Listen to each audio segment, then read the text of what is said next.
Hello and welcome everybody to another episode of Books and Bytes. Great to be here. Today we're diving deep into Paul Krugman's Pop Internationalism. Yes, a really influential collection of essays. Absolutely. It basically tackles these widespread ideas about international economics that Krugman argues are, well, fundamentally flawed. Especially this notion that countries compete like giant corporations. Exactly, that's the core of it. So our mission today is to really unpack Krugman's arguments, figure out why he thinks these pop internationalist views are so misleading, and, get to grips with the actual economic principles he lays out. You've probably come across some of these ideas yourself, maybe in the news or in other books, so hopefully this deep dive will shed some light on the underlying economic reality. Yeah, hopefully. Okay, let's unpack this. Where does Krugman start? Well, he kicks off with what he calls the dangerous obsession with national competitiveness. Okay. He really breaks down this analogy that gets used all the time. Countries as huge companies battling it out globally for market share. Right, like USA Inc. versus Japan Inc. or something. Precisely that kind of thinking. And the problem, Krugman points out, is how this competitive view often leads us to misdiagnose economic problems. How so? Well, he gives the example of Jacques Delors, who attributed high European unemployment back then mainly to a lack of competitiveness. Okay. But most economists were looking elsewhere. Things like rigid labor markets, welfare state structures, maybe monetary systems, different causes entirely. So the competitiveness frame missed the mark. That's Krugman's argument. He emphasizes that major industrial countries aren't just rivals, like, say, Coke and Pepsi. Their economies are actually deeply interconnected. So it's not zero-sum. Not at all. One country's success often fuels growth in its trading partners. It's a much more complex relationship than simple competition suggests. That really does flip the common narrative, doesn't it? It does. And he also takes aim at another really popular idea, this push for countries to target high value-added sectors for industrial policy. Right, the idea that we should focus on industries that create the most value per worker. Sounds sensible on the surface. It does sound sensible. Krugman looks at a prominent book advocating this, Minding America's Business, by Magaziner and Wright. Yay. But what he finds is, well, a surprising lack of solid data in their work to actually back up which sectors truly offered significantly higher value added per worker. Really? So they didn't have the numbers? Or at least the numbers didn't clearly support the specific industries they highlighted. Krugman points out that sometimes industries often labeled high-tech didn't necessarily outperform more traditional sectors on that specific metric. Huh. Why would that be? Often high value added per worker simply reflects a lot of capital investment, expensive machinery. It doesn't automatically mean the activity itself is somehow inherently more valuable for the economy in a broader sense. I see. So it's not just about chasing the glamorous high-tech stuff. Exactly. And Krugman argues this whole competitive framing isn't just an innocent way of talking. It has real consequences. Okay, like what? Well, for one, the language of competition is just more dramatic. Yeah. More engaging. Sure, head to head. Like Thoreau's book title he mentions. Sounds exciting. It sells books. Right. But the danger is that focusing on this sort of international economic race can lead to misallocating resources. Misallocating how? He suggests, for example, that research funding might get skewed towards manufacturing, because that's seen as the front line of global competition. Right. But that might come at the expense of the service sector, which is actually a much bigger part of most modern economies. Like focusing all your training on sprinting when you need endurance for a marathon. That's a great way to put it. Yeah, and the risks go beyond just resource allocation, don't they? Krugman links this competitiveness obsession to protectionism. Absolutely. It's a very short step from thinking we're competing to we need to protect our team. Protect our industries from the other guys. Precisely. If countries are always framed as winning or losing against each other, protectionist arguments start to sound much more reasonable. He uses Mickey Cantor's rhetoric about the U.S.-Japan trade surplus back then as an example, using that competitive language to sort of pave the way for potentially protectionist policies.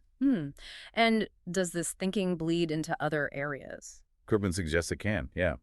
He mentions Ira Magaziner's later involvement in U.S. healthcare reform, wondering if that competitiveness mindset, trying to win globally, was really the right framework for tackling a domestic issue like healthcare. Interesting. It makes you wonder how much this worldview shapes decisions, maybe even subconsciously. It's pervasive. And sometimes, Krugman notes. People might even use the rhetoric of competitiveness to push for domestic policies they want anyway, even if the link isn't really there. Like arguing for better education because we need to compete. Education is good in itself, right? Right, you don't need the competitive angle to justify it. Exactly. But the competitive angle can be a powerful selling point. So as Krugman is taking apart these pop internationalist ideas, he's also building his countercase based on more standard economics. Yes, that's the whole point of the book, really. It's a collection of essays aimed at providing clear, jargon-free explanations grounded in sound economic principles. He even notes how some economists, like Lester Throw he mentioned earlier, seem to shift their stance over time, sometimes adopting that competitive framing more strongly, perhaps, because it resonated more publicly. So going back to those high-value sectors for a second, how does Krugman actually rebut those claims? He doesn't just dismiss them out of hand, he goes to the data. He uses actual U.S. Department of Commerce figures to show that, for instance, value added per worker in semiconductors wasn't actually dramatically higher than in some seemingly more mundane industries. Like what? Things like cigarettes or tires, I think he mentions. It directly challenges that assumption that high tech automatically equals high value in that specific statistical sense. That really drives home the need for evidence, doesn't it? Not just assumptions. Absolutely. Grounding the discussion in data is key. What about some of the newer ideas that were emerging around then, like strategic trade policy, the idea that governments could maybe play a role in shaping trade? He addresses that too. He explains that while economists certainly explored these ideas theoretically, Yeah. Models where government intervention might potentially create an advantage, Right. there was always a strong emphasis on needing solid empirical evidence. Just because something works in a theoretical model doesn't mean it's a good real-world policy. So caution was the watchword. A healthy skepticism, definitely, especially about interventions that weren't clearly backed by data. He also makes a side point about how sometimes older economic thinkers, like Friedrich List or Jean-Baptiste say, were being sort of selectively quoted to prop up simplistic arguments, often missing the nuances of their original work. Okay, let's shift gears a bit. Let's talk about the really crucial link. Trade, jobs, and wages. This is where so much public anxiety lies, isn't it? Absolutely. It's probably the most sensitive area. Krugman definitely acknowledges the reality of the post-1973 slowdown in U.S. wage growth, particularly for blue-collar workers. That period did coincide with rising international trade, So people made the connection. understandably. But Krugman argues forcefully against the popular idea that international competition was the primary driver of these difficulties, or the shrinking manufacturing sector. So what was the primary driver, in his view? He emphasizes two main things. One, a long-term shift in domestic spending away from goods and towards services. People just started spending more of their income on healthcare, education, entertainment, that sort of thing. Okay. And second? Rising productivity in manufacturing itself. We just got much better at making things, meaning we needed fewer workers to produce the same amount or even more. Like the story of agriculture. Fewer farmers, but much more food. Exactly the same logic. Higher productivity is generally a good thing, even if it means employment shifts between sectors. He argues the decline in manufacturing's share of the economy wasn't mainly about jobs being shipped overseas. And he quantifies this. Yes, he tries to put numbers on it, showing that the impact of the manufacturing trade deficit on overall job losses or national income was actually relatively small compared to these bigger domestic shifts. Okay. But what about the argument that competing with low-wage countries specifically drives down wages for lower-skilled workers here? That's the factor price equalization idea, right? Right, he addresses that theory. It's a standard concept in trade economics. Does he think it's happening? He acknowledges the theoretical possibility, but he presents evidence suggesting that the widening wage gap in the U.S., the increased inequality, was primarily driven by domestic factors. Like what? Things like technological change that favored skilled workers over unskilled workers. You see this across industries, he argues, with the proportion of white-collar workers rising almost everywhere, which points towards broader technological or organizational shifts rather than just import competition. And doesn't he also point out where imports come from? Yes, that's a key point too. He reminds us that the majority of U.S. imports, especially back then, still came from other high-wage advanced countries, Europe, Canada, Japan, not predominantly from low-wage nations. So, while trade with low-wage countries might have some effect, it wasn't the main story behind wage stagnation or inequality. That's his conclusion based on the evidence he reviews. Domestic factors seem much more significant. This brings us to the next related fear. the impact of third world growth itself. First, the worry was Japan and Europe, then it shifted to emerging economies, right? Exactly. The focus of the competitiveness anxiety shifted. He mentions influential figures like Klaus Schwab and Jacques Delors expressing fears about low-wage competition from developing countries eroding jobs and living standards in the West. The giant sucking sound idea, perhaps? Sort of, yeah. Maybe.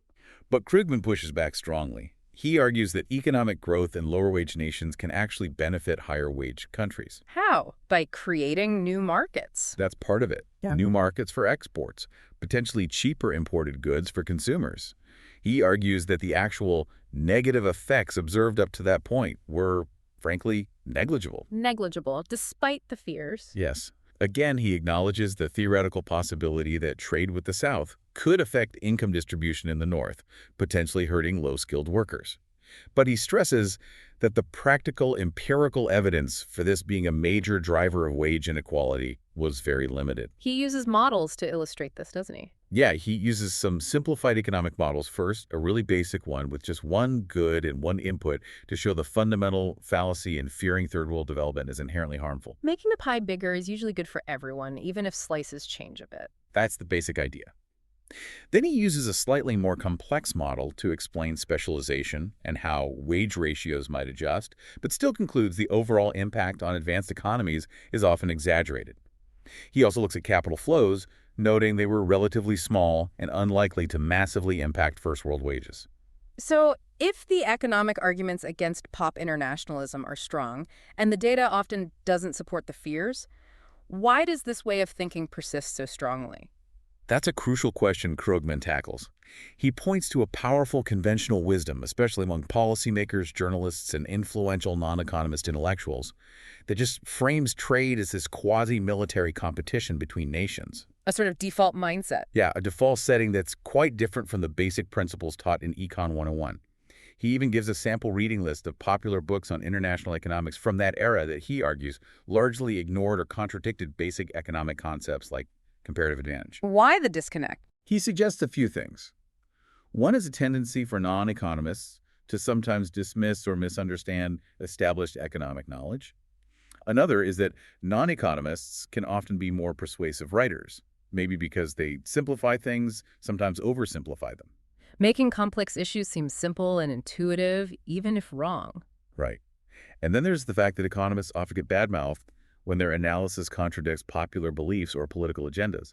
It's easier to dismiss the messenger than grapple with an uncomfortable message. So it's a mix of ingrained thinking, communication styles, and perhaps some resistance to inconvenient truths. That seems to be his take. And the danger, he warns, is that policies end up being based on these flawed perceptions of national interest, driven by this conflict-based view of trade. Does this flawed thinking actually matter in practice, though? He notes the U.S. still pursued things like GATT and NAFTA. That's true. He acknowledges that despite the rhetoric, actual U.S. policy was often more aligned with free trade principles. But he argues there's still collateral damage. Having influential people in government who hold fundamentally incorrect ideas about economics can still lead to bad decisions, even if outright protectionism is avoided. Plus, he sees an implicit protectionist leaning within many of these pop internationalist arguments, even if they stop short of explicitly calling for tariffs. It creates a sort of intellectual climate where protectionism seems more justifiable down the line. Let's circle back then and really hammer him some of those core myths Krugman wants to bust, the country corporation analogy. That's number one. It's just false. A country's standard of living depends primarily on its own productivity growth, not on beating other countries. He uses the thought experiment, right? Yeah, basically showing that if our productivity increases, we are better off, we can consume more, regardless of whether other countries' productivity also increases, stays the same, or even falls. Our well-being depends on us. And unlike a failed company, a country doesn't go out of business. Exactly. There are adjustment mechanisms.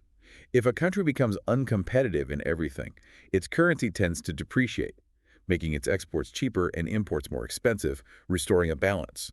Companies go bankrupt, countries adjust. And the bedrock principle? Comparative advantage. Countries gain from trade by specializing in what they do relatively best, even if another country is absolutely more productive at everything. Trade allows countries to produce goods more efficiently by importing them than by making them domestically. If the imports are paid for by exporting things they're relatively good at producing. It's about relative advantage, not absolute. Precisely. And this advantage can come from natural endowments, resources, climate, but also, importantly, from created advantages. Like industry clusters or technological leads. Yes, things like external economies, where having a lot of firms in one place makes everyone more efficient, or positive feedback loops in technology. Silicon Valley is a classic example. He also touches on the flip side, like how Japan's historically closed high-technology market might have created a disadvantage for others trying to enter. Now, he also reviews Laura DeAndrea Tyson's book, Who's Bashing Whom? How did her views fit in? He saw her work as more nuanced, especially regarding high-tech industries. Mm. She definitely understood the basic point that a country isn't like a corporation. Okay. But she engaged more deeply with what's called new trade theory, which incorporates things like increasing returns to scale, where bigger producers are more efficient, and the role of history, and just plain luck in determining who produces what. And this leads to strategic trade policy. Yes, this theory opens the theoretical possibility that government actions could potentially shift industries and create a comparative advantage, what's known as strategic trade policy. But was Tyson advocating for it strongly? Not really, according to Krugman's reading. Yeah. He portrays her as being quite cautious.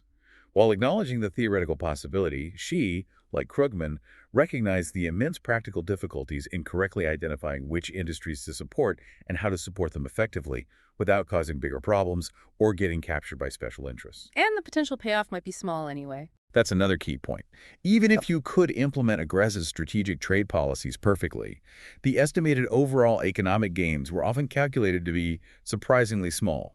So Krugman sees Tyson as ultimately rejecting the broader competitive internationalism narrative, even while exploring these complexities.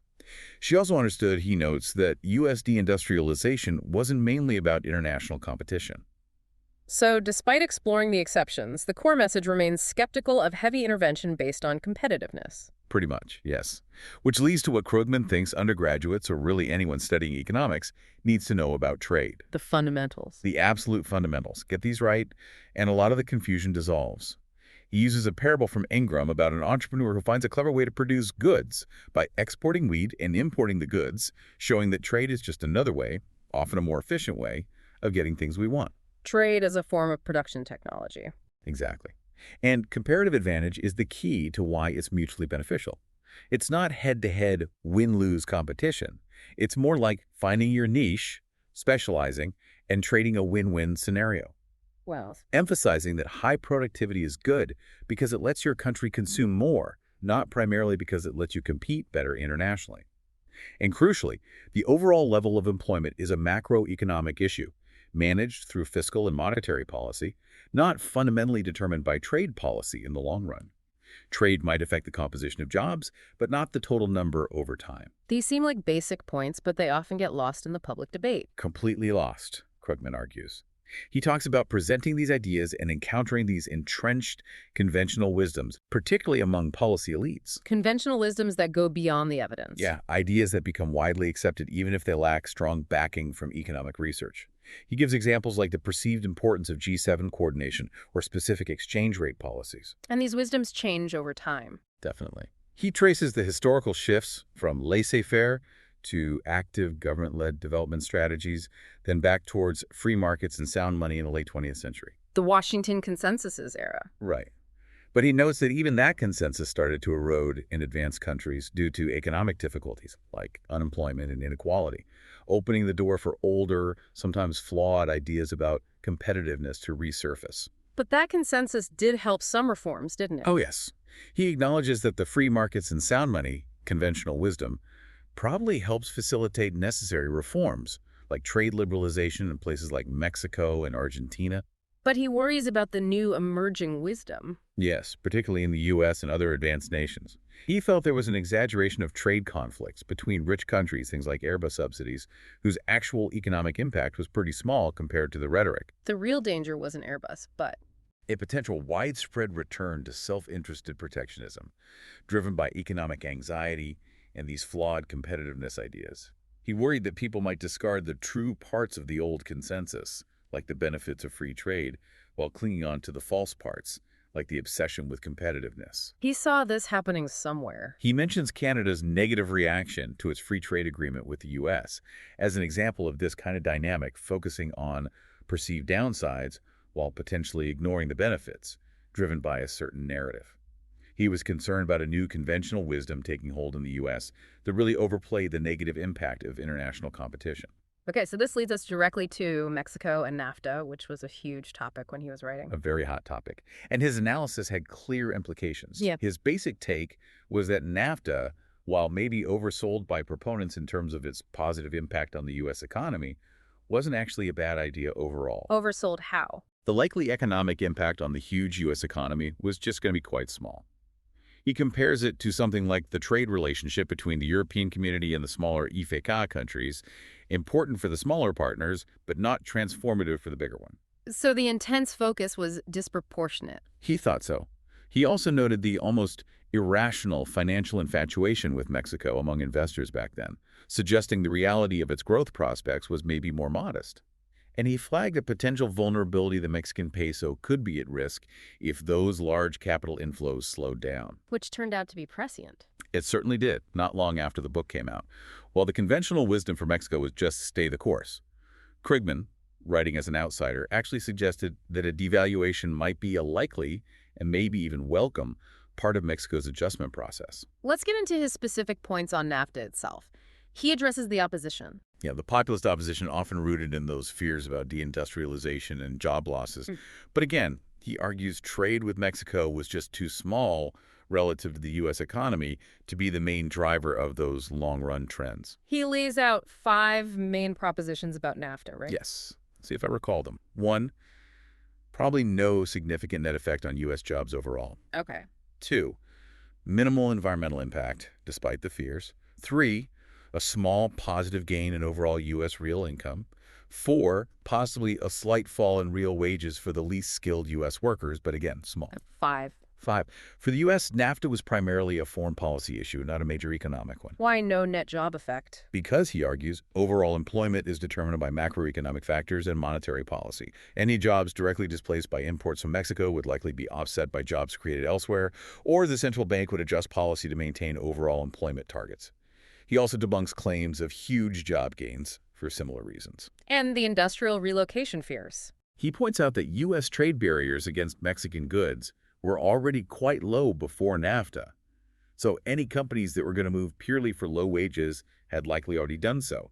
NAFTA wasn't opening a massive new door for that. And he reiterates the wage inequality point. Yes, that the main causes of rising U.S. wage inequality were domestic, not trade with Mexico, which was still a relatively small factor. So the foreign policy angle was key for the U.S. That's how we saw it. Supporting Mexico's economic stability and reform through NAFTA served broader U.S. strategic interests in having a stable neighbor. It was more about Mexico's needs than the U.S.'s economic gain. Okay, moving towards the end of the book, he tackles another big topic, the myth of Asia's miracle. Right. This was at the height of the hype about the East Asian tiger economies. And she was skeptical. He drew a parallel, actually, to the alarmist views about Soviet economic growth back in the 50s and 60s. His core argument, based on the work of economists like Alwyn Young, was that the rapid growth in Asia, much like the Soviet Union's earlier growth, was primarily driven by mobilizing inputs, just getting more people to work, investing huge amounts of capital, rapidly improving basic education levels. So more perspiration than inspiration. That's a good way to put it. It wasn't necessarily driven by huge gains in efficiency, what economists call total factor productivity, TFP, getting more output from the same inputs. He uses Singapore as an example. Yeah, Singapore's growth was incredibly impressive, but detailed analysis suggested almost all of it could be explained by massive increases in capital investment and improvements in the education level of the workforce, with very little left over for TFP growth. The tyranny of numbers, Young called it. Exactly. Just crunching the numbers showed it was mostly input-driven, and input-driven growth eventually runs into diminishing returns. You can't just keep adding more capital or educating people forever at the same pace. Like the Soviet Union eventually slowed down. Precisely. Krugman suggests this implies that the rapid Asian catch-up might not be sustainable indefinitely, and fears that advanced countries were rapidly losing their technological edge might be overblown. He also noted the slowdown already happening in Japan after its high-growth era. Does he mention China? briefly, acknowledging the boom but also noting the serious data quality issues that made it hard to do the same kind of analysis reliably. The main point was challenging the narrative that Asian success was purely about superior efficiency or technology transfer that threatened the West's core advantages. He also briefly touches on technology and inequality more generally, right? Yes, connecting back to the wage issue. He acknowledges the historical reality that technological change can significantly impact income distribution.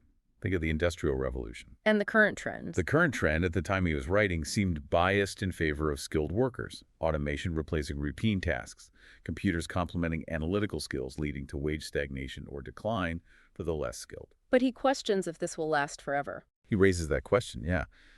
Drawing parallels again, he notes that people initially overestimated how much the Industrial Revolution was purely capital using. He also points out the surprising difficulty, even then, of automating tasks requiring basic human common sense. So, while acknowledging the trend, he injects a note of caution about extrapolating it indefinitely. And finally, he concludes with a somewhat surprising argument about the localization of the world economy.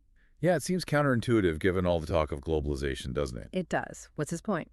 He argues that if you look beyond just individual business stories and analyze the broader structure of modern economies, particularly in large metropolitan areas, you see a trend towards localization. Meaning more activity serves the local market. Exactly. A rising share of the workforce, especially in big cities like Los Angeles, which he uses as an example, produces services, healthcare, retail, education, local government, that are sold and consumed within that metropolitan area, rather than being exported. How does this compare to the past? He contrasts modern LA with, say, Chicago around 1894, which was much more of an export hub, meat packing, manufacturing, shipping goods out to the rest of the country and the world.